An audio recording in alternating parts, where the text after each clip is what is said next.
Senator Jean Lysing joins us here on TV3. Senator, welcome to well, thanks our program for having me. from the State House. Things are relatively quiet here. The session is over. You've had a chance to reflect. What are your thoughts on the... Well, you know, the session officially ended late evening on April 29th, the final day permitted. And, you know, it was an interesting session. People, I'm sure, have heard about all the ups and downs during the last 4 months. But the reality is there were 261 bills that passed the Senate and House combined, and that was 21% of the total bills actually filed. So about 1 out of 5 bills that were filed by legislators like myself actually will become law. Some of those bills are still in the process of being signed or not signed by the governor.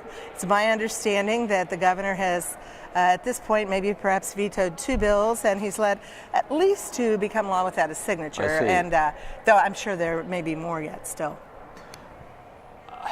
It's not often that what a legislature does makes national news, but we have to talk about RFRA a little bit. It spun out of control, misconceptions about it. I think so. What happened? I think so. I think, unfortunately, the people that, like myself, that supported RFRA, we were just trying to make sure that your religious rights, my religious rights, those of your listeners, were in fact being able to be followed like they would expect. And somehow, I think it very frankly was a national issue.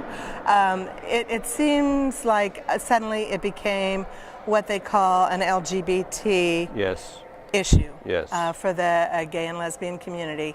And that's when it seemed to get all mixed up. So then there was some language, a few words added to clarify so that can't be misconstrued. You know, there were 19 other states that had very similar acts in place, and then there were 11 states in addition to that that actually have something in their constitution. So when you think of the fact that 30 other states had some language similar to this, not identical but similar, and we were just another state doing it, somehow we got made the poster child nationally. And now the good news is that it seems to have really faded away. I'm not hearing at all from constituents on it other than an occasional question about how did it happen. I think when I tell constituents that there were people that came in from out of state to create the ruckus, then they go, oh really, you know? So anyway, but hopefully we have moved on from that issue. Who knows whether or not, I guess I would suspect that next year that group will rear their head again in some way. Part of that will depend on what the courts do on the whole issue of, I think, same-sex marriage and all that. So we all need to stay in touch with what the courts are doing. There are some that say there's personal damage to the state's reputation. Do you believe that? No, I don't. I don't believe it all. You know, in fact, ironically, about 9 days or so after the big article or big front page that would have been in the Indianapolis Star, the major newspaper here in the capital, you know, that looked like the whole world was falling apart. You know, within, I think it was 8 or 9 days later, there was an article saying how that the NCAA tournament was probably even bigger financially for Indianapolis than what the Super Bowl had been. And I thought, gee, in what a short time. In fact, I think the headline was something like cha-ching, you know? And so I thought, wow, how different things can be in less than 2 weeks. So I think it's all okay. Good. What about the budget? The budget is always interesting, okay, and never easy. And God bless the folks that are actually on that appropriations committee that have to make the final decisions on what's in that budget before we get to vote on it. But I would tell you that the budget for the 2-year budget is $31 billion. And that will leave at the end, it's a projection at the end of the 2-year budget cycle that it would leave a reserve of $1.85 billion, okay, which is a little over 10%. I would tell you that important thing probably for your listeners is to know, how do we spend their money? Because it's their money. Sure. It's their tax dollars, right? Yes. And 51% of that budget statewide goes for schools, K to 12 schools, okay? Because I think everybody's always interested in wanting to know, are schools adequately funded? 12% of that budget goes to our higher education, and then 14% goes to Medicaid, which is the health insurance for the poor and some of our elderly that have exhausted their resources and are in our nursing homes and things. And then about 3.5% goes to the Department of Child Services, about 4.5% to other health and human services, and unfortunately, that leaves 15% for everything else. And so that's where I think it gets very difficult. Yes. Because, you know, the rest of us are saying, but what about? But what about this? But what about roads? But what about the Board of Animal Health, keeping our food supplies safe? You know, what about all these other things? And so that's where it gets really difficult. You know, as far as schools and school funding, I think that people obviously want their kids educated in the best way. And I would just remind listeners that overall there was a 2.3% increase in school funding statewide. Now, I believe I looked at the numbers specific for Fayette County, the amount, the increase per student, and it was slightly less than that. But that varies on the school funding formula. So the averages were 2.3. The other thing I would tell you is that depending on the school district and the township you live in, overall, people are probably somewhere between 50 and 70% of their property taxes that they pay, have just paid last week, are actually going toward school construction and school transportation. Yes. So, you know, there's a lot of money between property taxes and the state funding per pupil for operations. I know you're supporting teachers too. Absolutely. Absolutely. And, you know, one of the things that was another big issue this year, a controversial issue, was whether or not our superintendent of public instruction, whether her role should change. Yes. Now, they were not trying to remove her from her elected office, but there was an effort, Senate Bill 1, to change her role in relation to the State Board of Education. And I actually opposed the couple votes on that bill because I really thought it wasn't an appropriate time to do that. You know, that maybe in the future, but not now. But what really happened at the end is the State Board of Education now will have 8 members appointed by the governor, and 1 member appointed by the Senate President Pro Tem, that would be David Long, and 1 member appointed by the House Speaker, Brian Bosma. Yes. And then the superintendent will still be on the state board, but come January 1 of 2016, the new board will elect the chairman of the board from those 11 members. So the superintendent could still be the chair of the board, but she won't absolutely be automatically. Okay? And so anyway, but that has that's been a tough one. There are some positive things I think for teachers in some of the education bills, plus the budget in regard to some potential pay increases and even some performance increases. Okay. What about gaming issues? I know gaming issues. Oh yes, because of Shelbyville being in my district, I'm always very attentive to those issues. I would tell you that 2 of the gaming bills actually have become law without the governor's signature. The governor actually, I think, has moral opposition to gaming. Yes, he does. And then one of the bills he actually vetoed, which would have permitted some additional online gaming, but would have also allowed some resources from that online gaming to help fund some things in Indiana. So there's mixed feelings. There's some people are very sad that that bill was vetoed. I also would have authored successfully some minor changes in the charitable gaming law, Senate Bill 327, and that bill did pass and was signed by the governor. So those changes will go into effect, and it'll give it's still not a big fix for charitable gaming, you know, and our people that do charitable gaming in our districts are everything from legions and veterans groups to fire festivals to churches and schools that, you know, help fund their events. So it's an interesting issue because some people say, oh, why do we have to have gaming? Sure. But I can tell you that it is, I think, the 4th largest source of revenue for our state. And so it's a big issue. Sales tax is number 1, and individual income tax is number 2, corporate tax is number 3, and gaming revenue is number 4. So we are kind of hooked on gaming revenue. Some people would say we are addicted to gaming revenue. So it's a tough issue.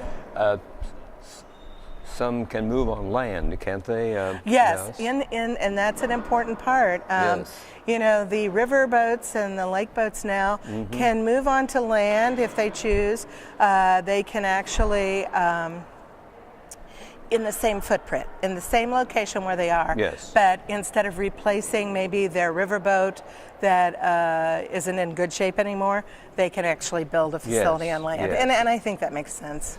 I think so, and people I don't think understand that statewide cities and counties get money from the riverboat. I mean, they do, and you know, even Fayette County Yes. is one of the 10 counties that actually gets some money for projects from the Lawrenceburg riverboat. Yes. And so Yes. I think that, you know, it's not just the riverboat individual communities, but some others that share. Well, Connersville relies on that very much. We use Right. it for a great deal of things, and it's helped our budget considerably. Yeah, and that's Yes. great. Yes, you know. it is. Yes, One, it is. one of the other things that concerns me that I want your listeners to know about is that we have an HIV issue, potentially future AIDS again in our state. And this sort of all flared up in Austin and Scott County, which is only probably, maybe an hour and a half west of Connersville. I'd have to look at a map exactly, but Yes. it's not that terribly far.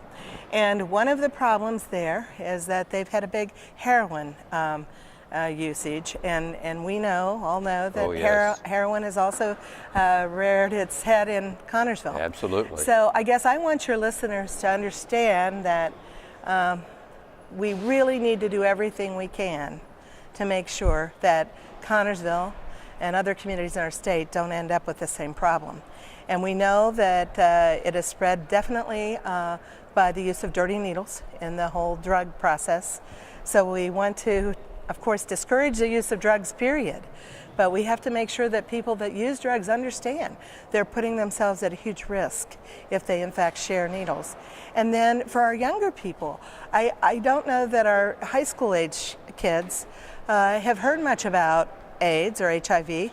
It's been a long time since Ryan White was in the news, a young man Yes. years ago. It's been over 20 years. Yes. And so we have a lot of kids that would say, what are you talking about?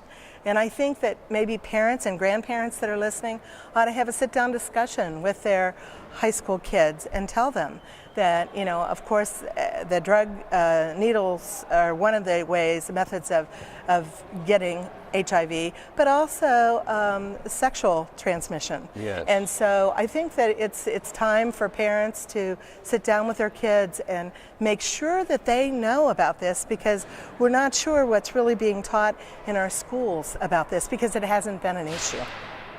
It seems that it should come to the forefront that maybe the state should mandate that schools do teach this. Right. I really this year was trying to help another senator from Indianapolis get a bill through, and we failed. It was one of the bills that failed. But we were trying to get the Department of Health and the Department of Ed to sit down together and develop curriculum that's age appropriate. You know, because we don't want, obviously, kids taught things that they shouldn't be even talking about. But we couldn't get that through. That's unfortunate. And I think so, because I think we can't bury our heads in the sand when that kind of a potential epidemic is so nearby. So I hope that parents will do some research and try to educate their kids. I don't want to say scare them, but yes, in a way. Absolutely. Scare them with the facts, with the reality that, you know, when you play with fire, sometimes you get burned. Yes. You know. You'll be coming to Connersville soon. I will. To visit I will. us? Yeah, I'm going to be there in the next week or 10 days, I know for sure at Grandview Elementary to speak to some kids, and Good. I'm going to be there also at the hospital for a couple different meetings. So I'm looking forward to that. And actually I'm talking to a group of women, I think one night also in 2 weeks. So I think I'm going to be in Connorsville at least 4 times in the next 2 weeks. So that's a good thing. What are you going to talk to them about?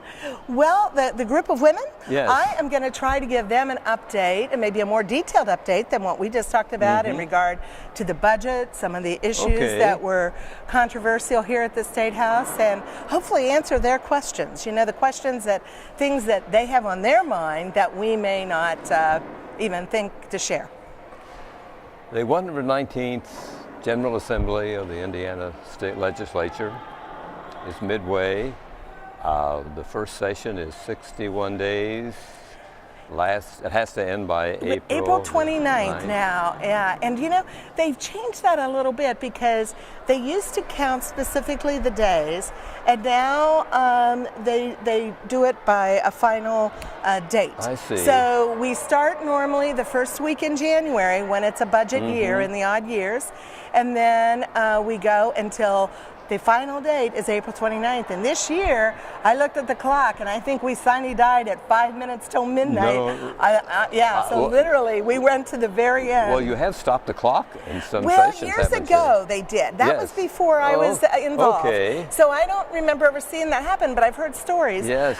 Now next year, in 2016, the session will have to end by March 14. It's March a short 14. session. It's a short session. Yes. There's no budget involved. One of the things that I would tell your listeners too is that if they have kids between the ages of 12 and 18, and they have an interest in government or they'd like to see the State House, they could sign up to be pages for next year. And you know, I would encourage them to do that like maybe in the fall, you know, and just call, and that way they would be able to be here for a day with me, and they get a tour of the State House, and they provide them some education, but they're on the floor of the Senate in the afternoon with us, and I think that it makes sometimes things that you learn in a book come to real life. You know? It's a great learning experience for the youngsters. And we each get to have so many pages, and I try to fill all of my spaces with kids from my district every year. That's great. Yeah. I often ask you about cursive writing. That's one of your pet projects. How's it doing? It is. Cursive writing once again crashed because our education chairman in the House doesn't like the issue, and I've talked to him until I'm blue in the face. But you know, I can't convince him that it's important for a young person to learn how to write, how to sign their name. Sure. I can't imagine somebody putting a piece of paper in front of me and I wouldn't have a signature. But we are going to have kids soon. Some school corporations, it's optional now, so some school corporations have they've stopped teaching cursive writing. Yes. And so we're going to have kids that I guess when somebody puts a paper in front of them that maybe they'll print, I'm not sure. I know that my grandkids between the ages of 3 and 14 all know how to text. They have very good with their thumbs. You know, I think the schools they go to are still teaching cursive, but honestly, not all the schools are. And one of the things that maybe we need to do is try to figure out how many schools in the state are no longer teaching it, because nobody here in this building knows exactly. I see. Because it's considered a local option, and so. But I do think it's a big issue, and the child psychologists say it's a much bigger issue than I've made it, because they say it has to do with the cognitive activity of the brain and so much more. So much more than just being able to sign your name or read official documents. Yeah, this education guy, can you get somebody to convince him? I've tried, and I talked to him several times this session about it, and actually after my bill passed the Senate again, and then he didn't give it a hearing, then I amended my language into a House bill, and unfortunately he removed it in a conference committee. Well, why don't he you, does. Maybe I should talk to his wife. Sure, that's the way to do it. I think that's a good idea. You know, and maybe she'll tell him that she wants her grandkids to be able to sign their name, right? Next year, national, state, county elections. what's your crystal ball say the legislature will do in 2016? Well, I think it'll be interesting. You know, half of the senators will be up for re-election. Yes. And, you know, I suppose with some of the controversy we've seen over this past year or two, we'll probably see some big races. Right now, the Senate makeup is 40 Republicans and 10 Democrats. So, you know, we always see some shift in that, and I expect there will be in 2016 as well. The House also, I believe, I think their final numbers this year were 67 Republicans maybe, and 33 Democrats. I think so, yes. Yeah, so both had a supermajority. Yes. So, and of course, all House members are up. Yes. So all 100 House members, and you're right. We're going to have a presidential race. Yes. We'll have the governor's race. Yes. There will be a lot of campaigning. Will these overshadow what the legislature gets done, you think? No, I don't think so. I mean, I do think in the short session, you won't probably see as much controversy.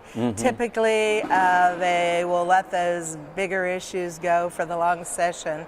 I think this summer, in the interim, you're going to see some discussion at the interim committees on some of those issues that, you know, people might seem to think they're controversial too. Yes. So, depending on the recommendations of those interim committees, then those are some of the priority bills that'll probably move in the short session.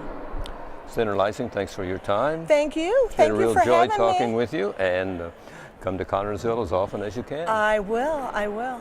It's always a pleasure. Thank you. Thank you. Thank you very much for watching here on TV3 from the State House in Indianapolis.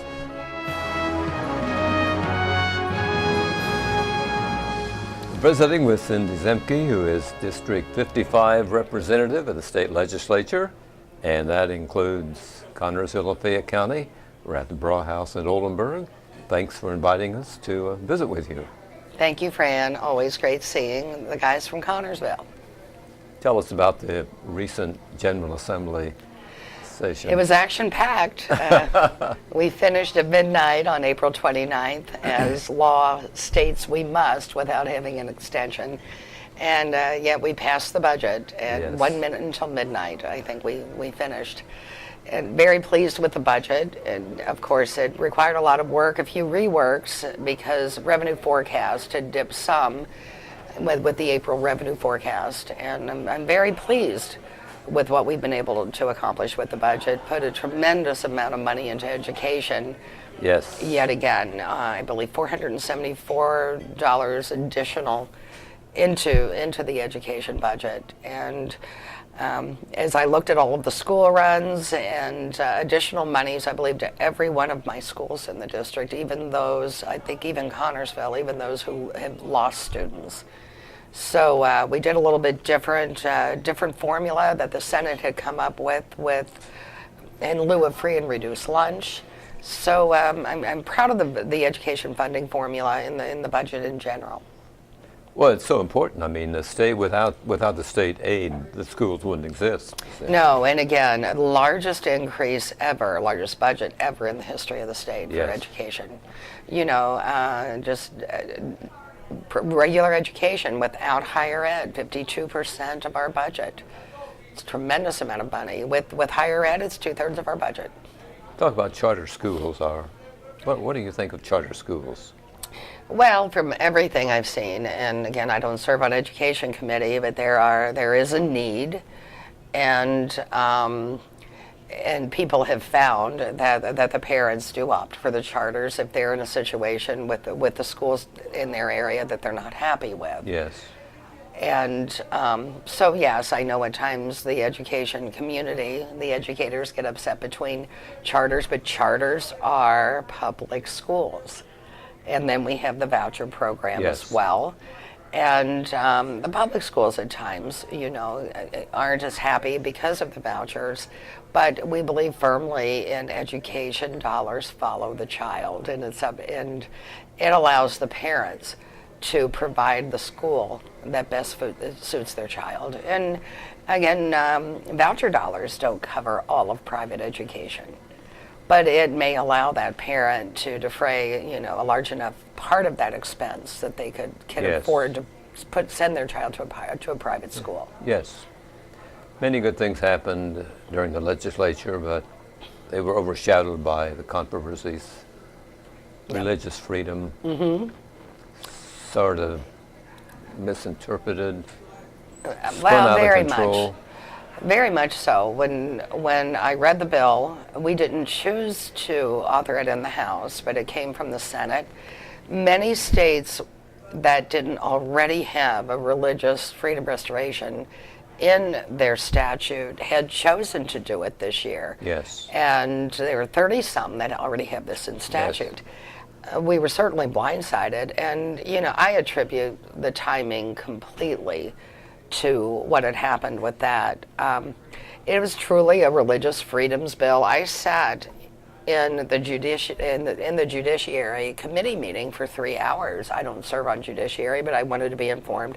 I sat and listened to all the testimony from the religious communities and the different people who testified. And one of the main reasons for the impetus in this is because of the Affordable Care Act and the Hobby Lobby bill. It brought into question companies and religious institutions that did not feel that they could, in good conscience, provide the insurance coverage for abortions and abortion-inducing drugs. And I voted for that bill. I voted for RFRA because of that bill, and I am pro-life. And so and if I thought anything discriminatory was in that bill, I never would have voted for it. But it had been proven out by the attorneys that it was not. Yes. The timing of the legislation obviously was bad. There was a national coalition, I think, with the LBGT community that took notice. And I think the fact that our governor had, people had thought he may be running for the presidency, that they could get a lot of traction on this. Yes. And the proponents of the bill, I felt, skewed it, which didn't help it either, making it sound that it was discriminatory in what they believed, that they could refuse service based upon sexual preference. So it was difficult all of the way around. They threatened to cancel conventions. Said we would lose a lot of money. Do you think there's permanent damage to the state? I met with Indiana Economic Development Corp about a project last week, and they feel that we've recovered a tremendous amount of what we could have lost. But at the time when we were coming up with, as a legislative body, with the language, the LGBT language in statute, to clarify that it wasn't discriminatory, it was really alarming. I mean, there were many companies who were saying they were going to pull out of Indiana. I believe there was a number of up to 100,000 jobs could have been lost, as well as our credit rating being lowered. Yes. And it was, I really give a lot of credit to Speaker Bosman and President Long for acting very quickly, meeting with business leaders, putting a fix in place to where it really did stabilize everything. I know everyone hopes that's the end of it. I certainly hope so. Yes. It was a difficult time, but we live in different times now, and I think it had proven out. It was difficult for me and for many of the legislators. Again, we're a citizen legislature. I had customers call my restaurant saying, "I will not come back because you refuse to serve gays." And I said, whoa, you don't understand me. So there were lists published with the legislators' name and the business they owned who voted for the bill, and we were targeted and boycotted, and so it was a very difficult time. But I believe that with the new language, we come off as a much more tolerant state, a much more accepting state. It was unfortunate that it took this to get us there. But we're in a different time now, and I think even our smaller rural communities are realizing, hey, this is our world. With the Supreme Court deciding this year on whether to legalize same-sex marriage for the country or not. We're looking at a far different climate than what we've seen. Who would have thought several years ago we would be in this position? No, and you wouldn't. But then again, I'm sure people in the 60s probably thought that about mixed-race marriages as well. So, True. Yeah, but even through everything with RFRA, we stayed steady and at the helm. One thing I really am so pleased about with my leadership at the State House is we go into each legislative session with a priority of agenda items. And we meet in the fall before session and decide, okay, these are our priorities for this session. This is what we're going to address. And it was infant mortality, which was the state has a tremendous problem with, and funding for domestic violence. Yes. And education was our biggest priority. So we had specific items that we were addressing, and we did move all of those items forward. It's a good feeling at the end of session because our leadership is very determined to accomplish all of those goals that we've set forth. what do you see coming up in 2016? Hopefully nothing is as difficult as what we face. Yes. I personally think I'm a big believer that I think we should be less involved in social issues. We have so many things on our plate as far as advancing our state that I believe policy making in the State House should be about policy and not about social issues as much. I think that there are so many things we need to address, again, between the drug problem and we've done so much good with our incarceration numbers and trying to decrease that in Department of Corrections with new legislation that's come through, trying to give people treatment in lieu of incarceration, saving the state money in regard to that. Mm-hmm. Again, moving forward with education, moving forward with decreasing that number for infant mortality. We are number 5 in the country for infant deaths, and I was appalled at that number. So with this new funding in the budget, it's a granting process to where cities and geographic communities can apply for granting to educate and help counsel pregnant mothers, mm-hmm. whether it be with, in this day and age, I can't believe we have pregnant mothers who do not get prenatal care. Or smoking cessation for pregnant mothers. And those things, it's so hard to imagine in this day and age. Indiana as a state is not very healthy. I'd like to see us move forward with more things regarding that. I love Indiana. I don't want us to be bad at anything. So I take it all personally. It's not a good list to be on. No, it's not. And right now, with the press that continues on about HIV cases in Scott County due to yes. IV drug use, today I read we're up to 153 cases of HIV, and it's extremely alarming. I know you're very interested in drug recovery, and you were in Connersville recently, yes, attending a meeting. I was in Connersville last week for the Opiate Summit. I was invited by Centerstone, had helped pull that together. And I have, unfortunately, I have personal experience as a mom with yes. addiction issues of my son. I was doing beautifully, and but I had to go through all of that as far as getting treatment and dealing with the fact that he was an addict in the first place, almost losing him to a drug overdose. In which that case, I co-sponsored the naloxone bill, which makes Narcan the drug which brings someone out of an opiate overdose. Yes. Which now it will be available through charitable organizations with a standing order. They'll be able to get it and have it in their home for parents who may have a child overdose, to where it will save them until the emergency medical personnel can arrive.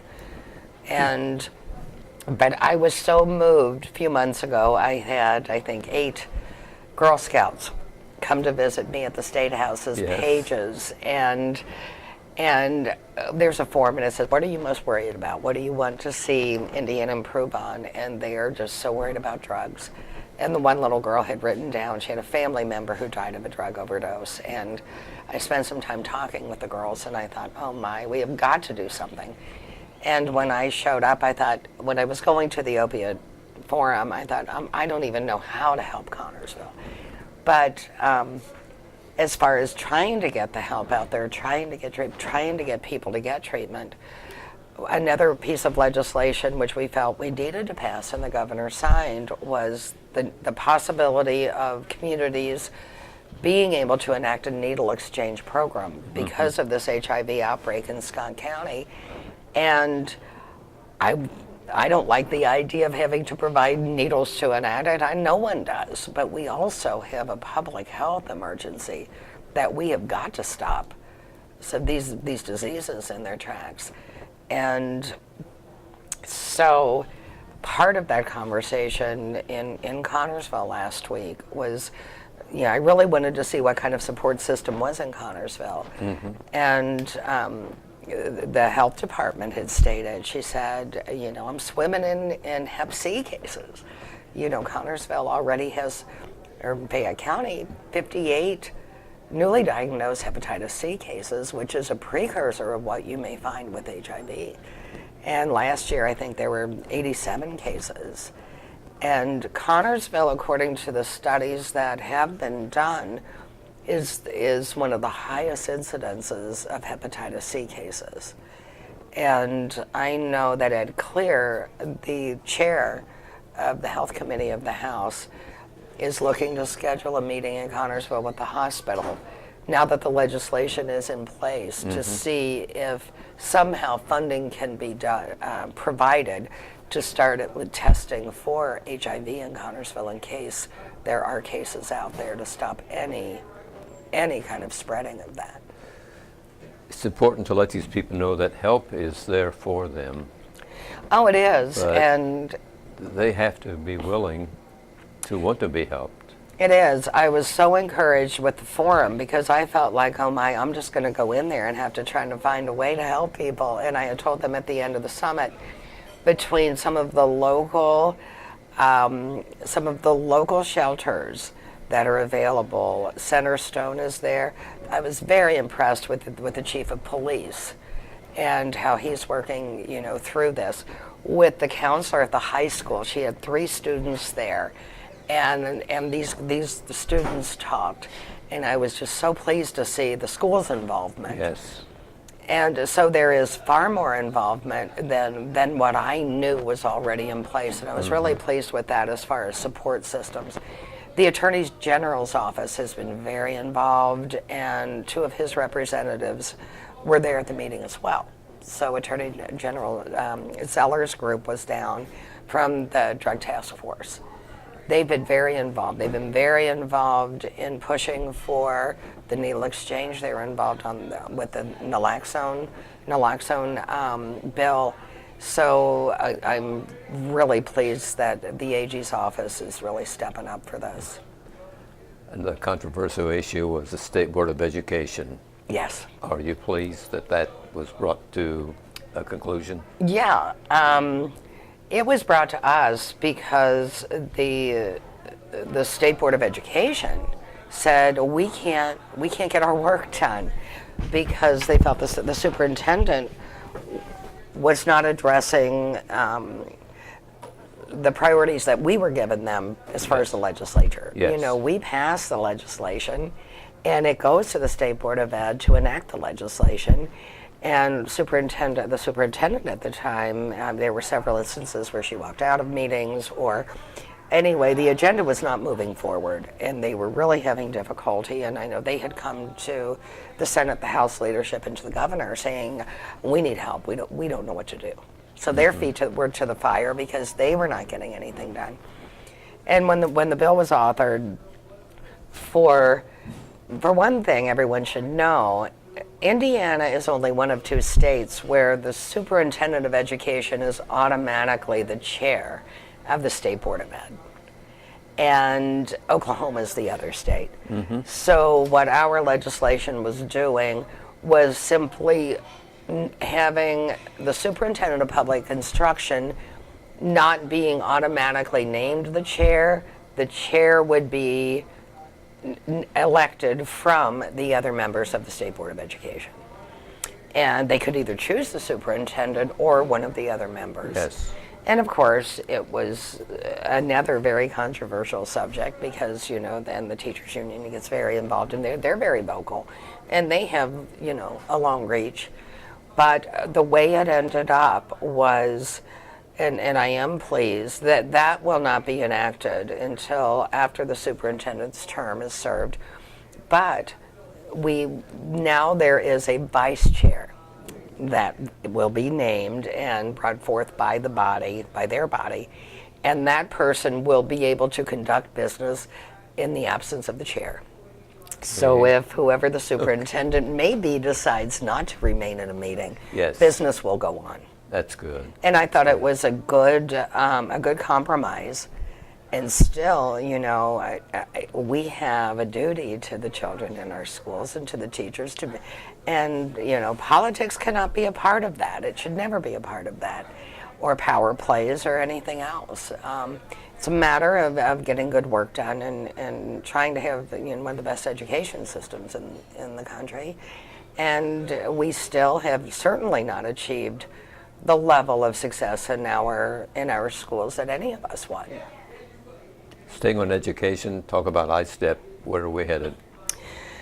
With, of course, it took an executive order to drop it from the proposed 12 hours that none of us in the legislature even knew was on the table. Yes. That was another superintendent issue that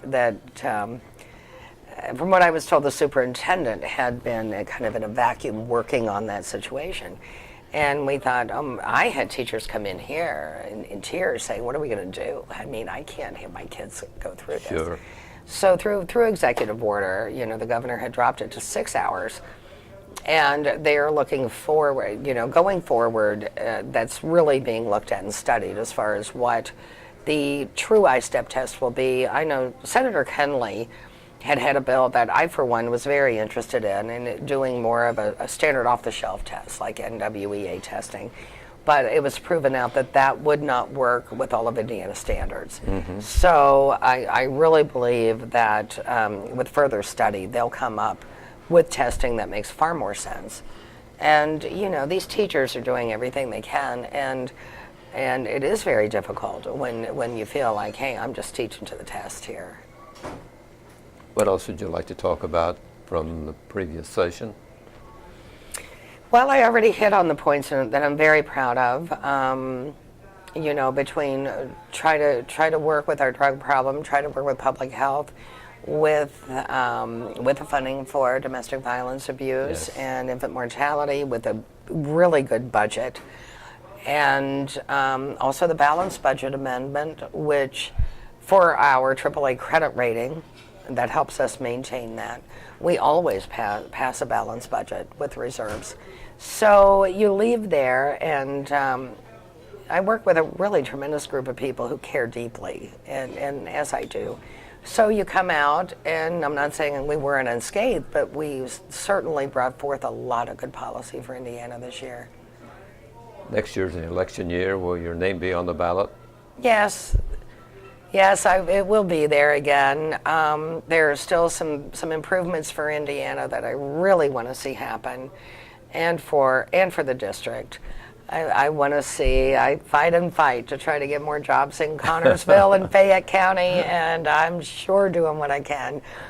Fayette County and Connersville certainly have more challenges than most of the rest of my district, and I really try hard to get folks from the departments of Indianapolis down here, whether it's Economic Development Corp or whoever to see what we can do. And in this case, it might be the health department or whatever else. Well, we appreciate that, and Fayette County has supported you, haven't they? Yes, Fayette County is very good to me, and I appreciate it.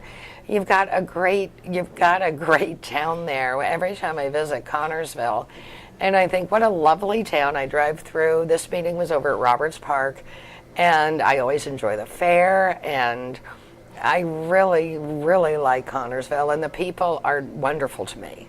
So I'm certainly hitting it hard, and people know how to contact me, and oftentimes do, whether it's here at my other full-time job, or at the Statehouse, or at my home, or Yes. wherever else. I certainly try to be accessible.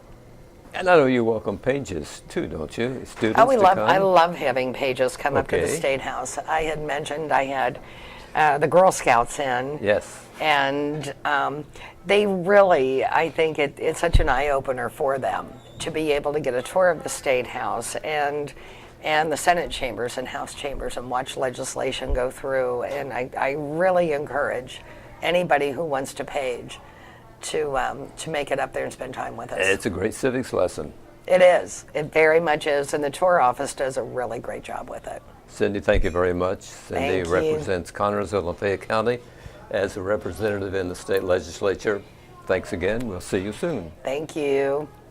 That wraps up our report from the State House and from the Breaux House today here on TV3. Thank you for watching.